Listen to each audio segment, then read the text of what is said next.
I started working for trade magazines, and basically it's a very fair industry. It's terrifying because there isn't any structure.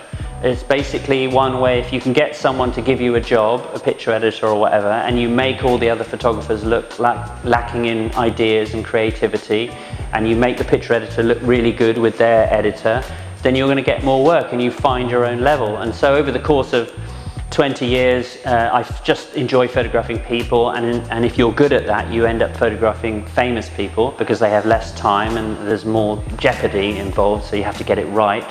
And then it's very seductive to carry on doing that because the pictures you want your work to be seen, and they're more likely to be seen if it's a picture of the Spice Girls or whatever. And so, yeah, I mean, I started probably motivated by having a laugh, and then I got really into the medium, and it became something I genuinely adore and find that it sort of gives my life meaning.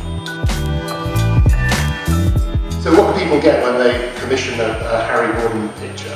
I would say that the earmarks of what I do are kind of an innate understanding of light, using available light, but also an obsessive need to arrange things in a certain graphic way within the frame.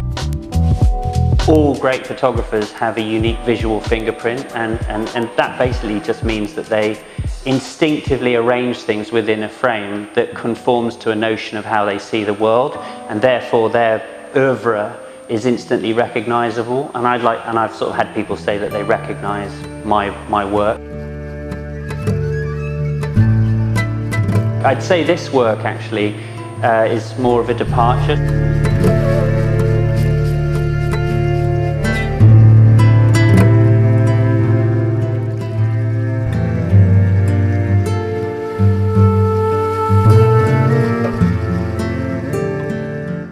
So the previous book that I did, my book on Holocaust survivors, the pictures were all taken with the camera on a tripod, and they were very considered and kind of contrived portraits. Although they were in people's homes with available light, they were kind of very set and still, whereas these pictures, most of them were taken sort of handheld, and they were much looser.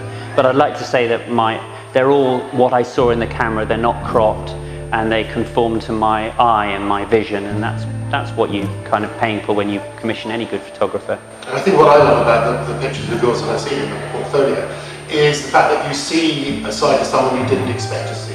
So I'm thinking of that Tony Blair picture, you're seeing the real person there. Yeah, that was when in Jerusalem, after the Iraq war, and he was sort of living on his own. And I mean, I have photographed him about 4 times. I photographed him at the back of Downing Street, in the garden of 10 Downing Street, and you basically trying to get something different. You're trying to get something that digs a little deeper, that sort of gets underneath the surface of the way that the PRs and Alistair Campbell in that case sort of wants to present whoever it is. And so yeah, I mean, my job as an editorial magazine photographer is to stop people in their tracks and get them to actually read the article. The picture has to be arresting, and it has to kind of immediately grab people visually. And to do that, it's taken me sort of years to realise. To do that, I just trust my own instincts. I don't worry about what the picture editors want, and I just sort of try and please myself and be playful, and then trust to the fact that through improvisation, something will serendipitously just come up out of the ether, and it usually does. And they're the most interesting pictures. The ones that weren't kind of conceived beforehand, they just sort of happen spontaneously. And I think you mentioned having to do things in a hurry. Was Hillary Clinton something like 10 minutes? Or? Oh, you saw that? Yeah, no, it was literally about 15 seconds after having waited all day.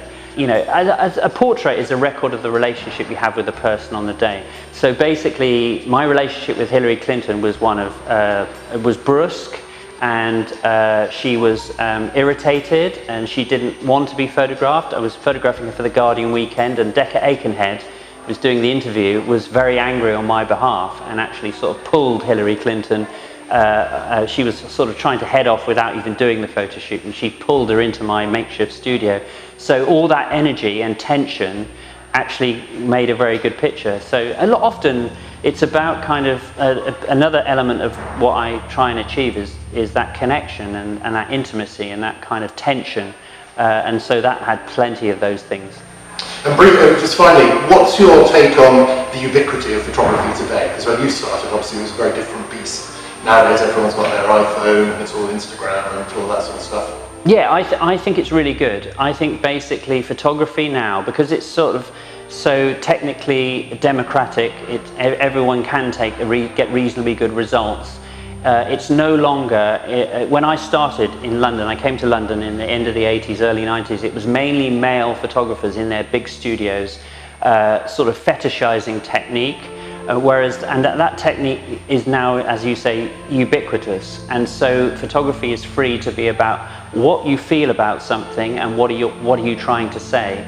It's not just an empty kind of fetishizing of technique. Technique is just the beginning of things. It's actually free to be about conveying some idea that you have, or getting people to see something in a different way, you know. And so I kind of on one hand, I think the sort of the FANGs, Facebook, Amazon, Google, and Netflix have kind of hollowed out creatives and made it very difficult to earn a living, but the flip side of that is that photography, all kind of creative endeavors are not sullied by money. I mean, it would be nice to earn a living, but basically they're free to be about true self-expression and actually having something to say.